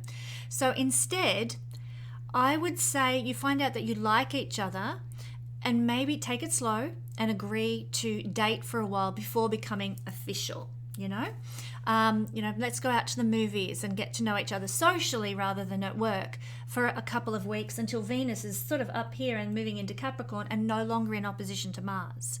And then, much nicer energy to start a new relationship with, or the latter degrees of Sagittarius at least. So what's your astrological timing so that you can get the best out of it if you are in a position to be starting some new romance or some dating? There might be some of you Leos out there who began dating somebody back in February, March, and it's been through, a bit of a rocky patch and upheaval and like a twin flame thingy, the separating and the coming back together and blah, blah, blah, blah. That may have been the case for some Leos also. If that's the case, then it would not be considered that you'd be starting a relationship under this energy. It would be the fruit of the cycle that you've been on, the path that you've been on when you started the dating experience back with the conjunction of Mars and Venus in, say, February, March, or even June, July, more like July, August last year. So just so you know how to work with those things if you are in a position where a new love is beginning in your life. All right, thank you, my lovely Leos. Okay, Virgo rising, sun or moon people. The energy of this this opposition from Mars to Venus Mercury is falling on an angular house, the house of parents, the house of the angle axis rather of mother-father. So there might be some agitation with regard to your relationship with your parents, the dynamic you have with your parents. You might feel like they're not respecting you, like they're not seeing you or honoring your needs in some way, Virgo, or you become very defensive towards your parents or reactive towards your parents. If you are a parent yourself, you might find that you're being in your parenting style a bit agitated, a bit bossy, a bit domineering. This is around the 30th of November and the 1st of December. Keep that in mind, and when you see it happening, go, oh, there's that energy. Kesenya said, I'm going to apologize to my child, I'm going to apologize to my parents, and I'm going to pull up and try and inject some fresh energy into this situation. So that's an expression of tension on the parental axis, and it's mostly exhibiting in the house of parenting, the 4th house. So yeah, this is where there's going to be perhaps some tension, perhaps some reactivity and a need for a little soul tenderness. So instead of being reactive, be conscious, act in your higher consciousness to bring about tenderness in your relationship with your children. in your relationship with your parents. Instead of being dominating or bossy, think, what can I do that's an act of tenderness for my children? You know, maybe we'll have a pizza, set up a pizza and popcorn night, and we'll watch our favorite movies together, and we'll have a sleepover in the lounge room or something like that. Do something that brings love into the family dynamic or into what you're doing as a parent. Give that to your kids, because I think they're going to really need it this week. That your kids will be really feeling this too. This is a tense element that is going to be felt by the family, not just you, but by the whole family. So everyone could be being a bit fractious, a bit on edge, a bit aggressive. There's probably going to be some hot words in the family, people saying what they think and giving you a piece of their mind. Compassion and grace regarding that is needed. Of course, and remembering that this is just an energy and it will pass. This could also express as sort of heaviness in the emotions as well. So for some people, Venus and Mercury are positive planets. Usually that would give an energy of forgiveness and grace and harmony, particularly Venus. And Mercury might give an energy of playfulness and fun to your emotional sensitivities. But firstly, I've got to say these two are still combust with the Sun, and Mars is opposition. So it's agitating these things. So you want harmony, you want peace, you want tranquility in your domestic life, and you can certainly consciously strive for that. But Mars is causing this defensiveness, this agitation. So your children might be, let's say you put on that, popcorn, pizza and movie night, and your kids were like, I hate this, I don't want to, meh, meh, meh. Be gracious and remember, my poor little puppets, my little children, they're suffering from this energy just like I am, and they might look back at this memory and think, this was wonderful. Wow, remember that time when you set up a movie cinema in our lounge room, Mum, and we had popcorn, we had pizza, and blah, blah, blah. And they might look back and think it was fantastic, but at the time they might be really agitating you with their whininess, or they might be a bit defensive about something or reactive.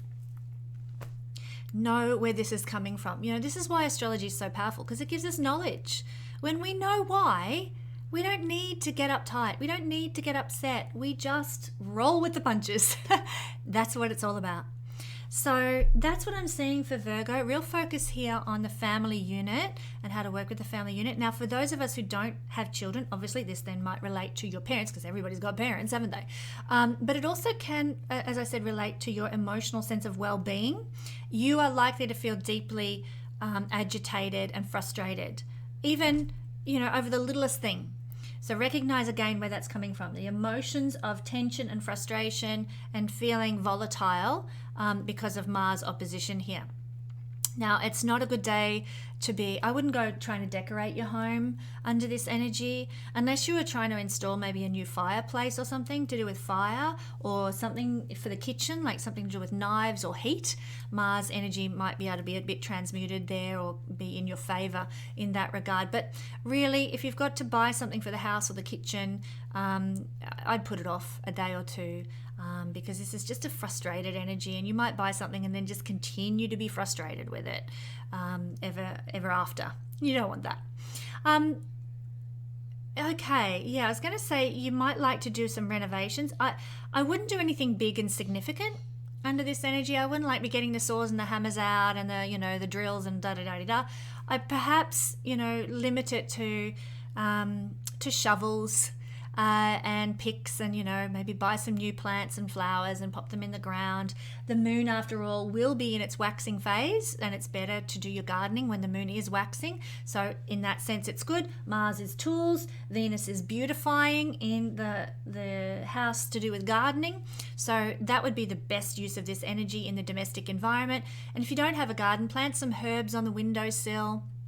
Grow a little tomato plant or something in the lounge room or whatever. Do something that gets your hands in the earth, gets you growing things, gets you gardening, and I think you will actually be able to get the most out of that energy, because Mars is to cut. So what can we do? Either we're cutting our family off because we're agitated, we're cutting our parents out because we're just defensive and frustrated at them. That's one way this can express. Or we can get a shovel and cut into the soil, the land, to grow some plants, to dig a hole, to put a rose in, or something like that. What a much better way to use this energy of Mars and his sharp tools and cutting things than to actually be digging in the soil and making things beautiful and growing a new plant. So get in there, pull out those weeds, dig up that soil, and get planting. Now, I know some of you will be watching where you've just had, somebody told me this week, 6 feet of snow in Buffalo. Oh my goodness. Could not believe that. So you won't be doing a great deal of planting outdoors in the garden with this, but it might be a good time to perhaps, I don't know, grow a chili plant on the windowsill or something inside, or some sort of house plant. There's still the chance for you to do that kind of thing and bring in the best of this energy into your home space. So big love and hugs and kisses to people in the Buffalo area who watch this, who've been through that trauma this week. Thank you, my beautiful Virgo friends. Now, my Libran rising sun or moon friends, the energy of Mars and I was going to say Venus. It's Mars opposite Venus and Mercury is falling on the 3rd house, 9th house axis, and this is happening on the 30th of November and the 1st of December. Now, this is the house of the mind, so your mind could be very agitated this week, Librans, you know, and quite honestly, since the eclipses, which I described in my eclipse videos as being quite manic, I tell you what, it has been manic. I have been up on a high one moment, down in the doldrums the next, and it has been a roller coaster mentally. And that's because of how the eclipse was interacting with my chart natally.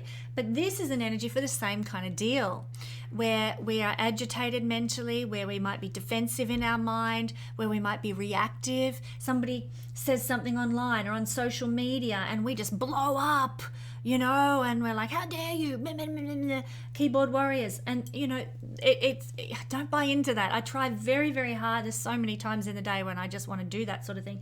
And I bring my Libran diplomacy and harmony in and try and create balance. I'm not going to react. You're going to need to do that. You're going to be you need to be very tender with your soul, Libra, on the 30th of November and the 1st of December, because there'll be sort of a poking of the bear happening with that sort of thing too. Agitation online with your social media accounts or your YouTube account and that sort of thing, that's likely. Agitation with the mental plane. So it's not an energy of anxiety. It's just more like thoughts spinning and you know, reactive thoughts. Instead of just breathing out and just taking things with a grain of salt, you're like, no, I take that personally and let me get back at you. So be really careful about that sort of mental restlessness as well. Not being able to switch off at night. Insomnia even could be a result. You know, when you just can't stop thinking, and at 2 a.m. you're there with your iPhone and whatever and looking up all sorts of crazy stuff because your mind just won't turn off. That's another way this can express. So forewarned, about that one. I have I usually put my videos on on YouTube because they don't have any ads. I'm very much about no ads for my YouTube followers in the video itself. And so I put them on to listen to, and it always sends me to sleep. So I hope I'm not boring you out there and sending you all to sleep. But that's one strategy I have. There's also some great meditations online, that sort of thing. Or you might put a really sort of placid kind of book on Audible or something that might send you off to sleep. That kind of thing. If you need help, use words to help calm the mind, you know, meditations and all that kind of thing as well. But also remember to be tender with your soul, tender with your mind, tender with your heart under this energy, you know, and know where it's coming from. Allow it the space to do what it needs to do in your life and change what it needs to change, transform what it needs to transform. Remember, and if you can do that, you're going to be so much more ahead of the game. Now, this is also an energy of where there might be some tension between you and a sibling or you and a neighbor. There could be, you know, it all depends. Like, I don't see my siblings very much at all. We don't have a lot to do with each other. Maybe catch up at Christmas because we live in different cities. We've got different lives. That's just the way it rolls in our family. And so I don't, I wouldn't see my siblings, but I do see my neighbours. They're around a lot, and they're in our lives. We're coming and going, and so maybe there might be some agitation between neighbours. Maybe there might be some agitation if your siblings are in your life, under this influence where you're just really ticking each other off. Know where that's coming from again. Try and sort of keep the harmony, keep the balance, which you're so good at, Libra, by not giving in to this reactive, agitated energy and, hot-headed words and, giving people a blast of your mind, so to speak. We could also find that these people, neighbours, siblings, could be very bossy or domineering under this influence. Just... My strategy is retreat into my house and just don't let them in my life. That's my strategy. It may not be the best one. You might have a better strategy that you can draw on. I am a Pisces fish. I like to run away when things get a bit too much after all. Okay, so it's a restless energy. There is this tension. There is this mental tension. You might be thinking, all sorts of whirling thoughts under this influence, particularly about relationships. It could be relationships where the mental energy is being directed. And so you might be feeling the frustrations with relationship and mentally, churning. You might receive some news from a partner. Now, this is actually an interesting concept, I must say, because back in July 2021, July, August, or February, March, we had a conjunction of Venus and Mars. And that began a cycle that we are now in the full moon phase, Mars-Venus opposition, of reaching. And with that comes a fruition of something that began in February, March this year, or July, August 2021. I described why in the introduction if you want to know why. And so there might be some news that you receive, an email that you receive, or a letter that you receive, or a parcel, or some sort of information that you receive from somebody you met at that time. July, August 2021, February, March 2022. Some sort of connection or reaching out or getting in touch that happens as this cycle reaches its fruition phase. So really things could be culminating with a piece of news or a piece of information that comes out now. So that could be quite exciting for some people depending on where you're at, my beautiful Libran friends. If you run your own business, this is the final kind of topic that I want to cover with the third house, then watch your money. Just watch your buying and selling and trading. Be sensible. I'm not saying, I'm not saying be conservative, like maybe you can take a risk, but be sensible, don't go to extremes. And this isn't an energy of going to an extreme, but it really does call for caution with money, because Mars is to cut something. And so there's this feeling of blockage regarding Venus money in the house of a small business. So there might be a blockage or a cutting of money, a monetary income in some way for you with a small business perhaps, or cutting of a social media account that means that you haven't got as much access to people to market your products and what have you. So there can be a cutting there. That's the only thing I want to mention. Just be cautious with your money. Be cautious with the social media accounts that you have. I need to pay attention to this because I'm always sharing my opinion in my Instagram stories. It hasn't done me any favors with the AI social credit system that they're trying to bring in, which is disgraceful. Don't even get me started.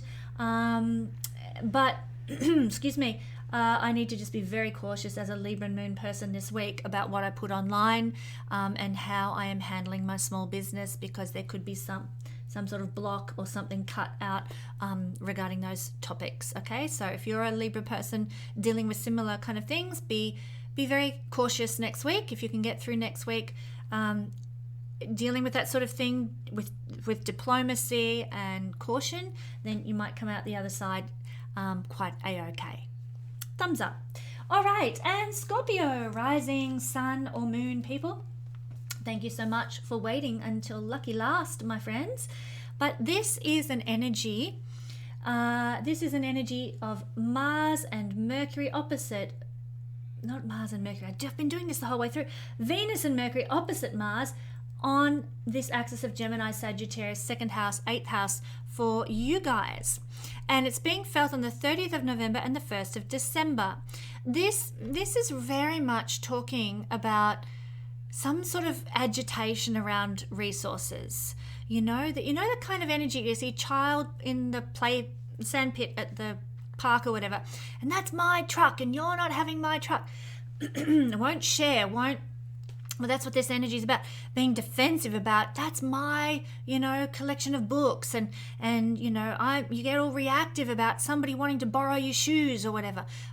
Easily agitated about material possessions and stuff. So be aware that is one of the expressions that can come out here. Or maybe somebody borrows some of your stuff and it brings it back and it's wrecked.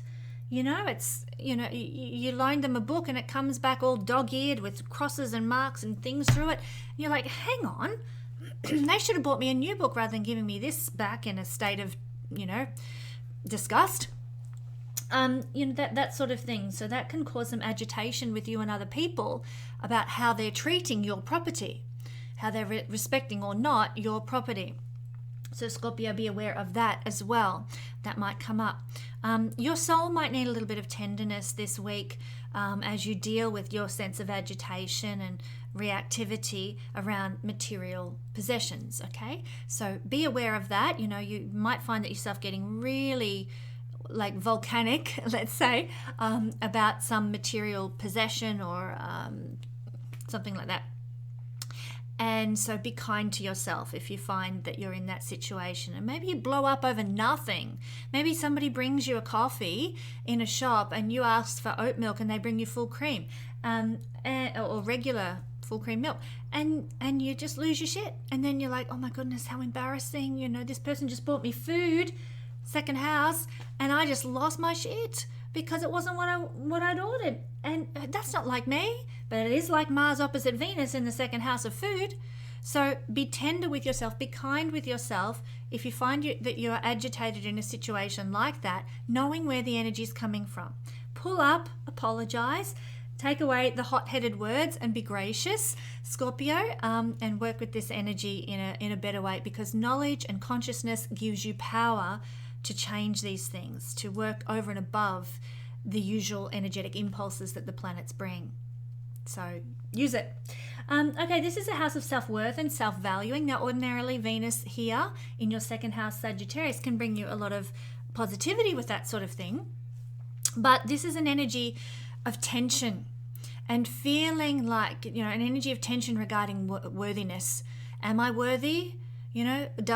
Will my partners respect me? I don't know if I, so there's this doubt, this tension within you about how worthy you are of a good partner or of this person that you're with loving you.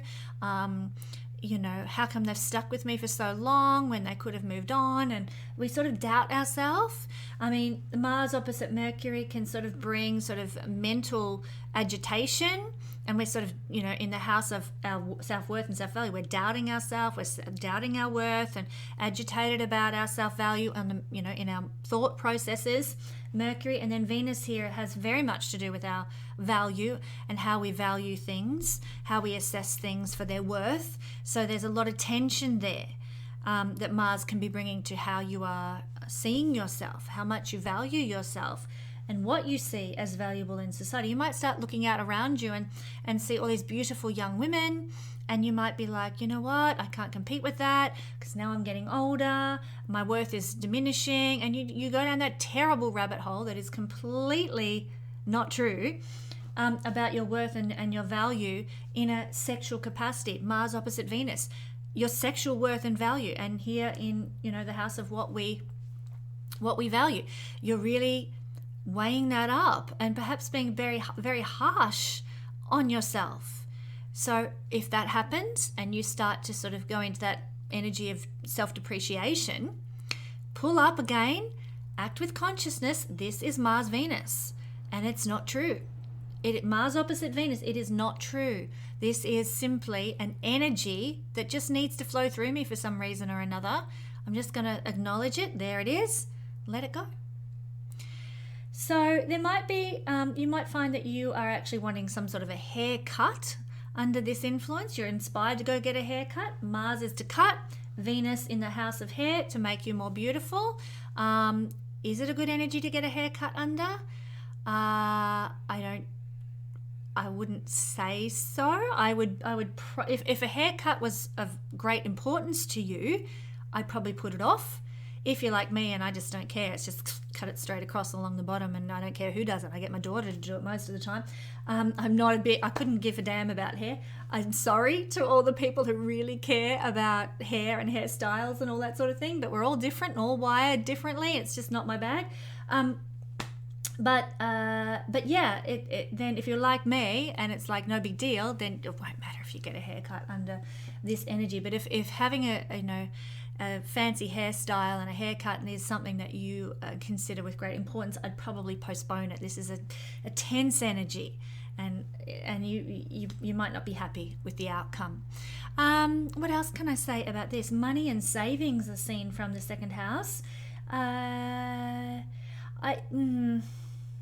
Be cautious of your spending and where you spend your money. I mean, Mars is to cut something out, and Venus is money, in the house of money. So you might go and buy something and it costs more than you think, and it cuts out more of your bank account than you thought it would. So, or you cut off more money than you anticipated out of your life. You sign up for a program, you think it's going to cost XYZ. Remember, Mercury is making a misty square later in the week as well. So being deceived with money, being deceived about how much things cost, having the wool pulled over your eyes can play into this particular energy, and you end up losing money being cut out, like I said. So that's another energy to be aware of. Now, I'm just wondering with this full moon cycle, I'm just putting two and two together in my head about how that would be playing out for you beautiful Scorpio people. So back in July 2021, not this year, the year before, we had a conjunction of Venus Mars, and then so that was July, August, and then in February, March this year, the conjunction repeated. That's rare. I talked about this in the introduction. I'm not going to repeat it, but the conjunction repeated. And lo and behold, now we are at the opposition, the full moon phase. And it's occurring, this fruition phase, this manifestation piece is now coming for you Scorpio people in the second house. So it could actually be that something is fruiting for you of a monetary variety this week, of some kind of material benefits. So you might be getting asked to a concert. You knew about this concert back at the start of the year. You didn't know how you'd get the money for it, but somehow the money has arrived and you have the ability to go and enjoy that concert under this fruition phase. So where were you materially, and what were you dealing with materially, let's say back in February, March? What was going on with your stuff, with your goods, with your resources for living, food, shelter, clothing, material things, your ability to go and enjoy the luxuries of life? What was happening in February, March? Well, it's like something is culminating regarding that issue now.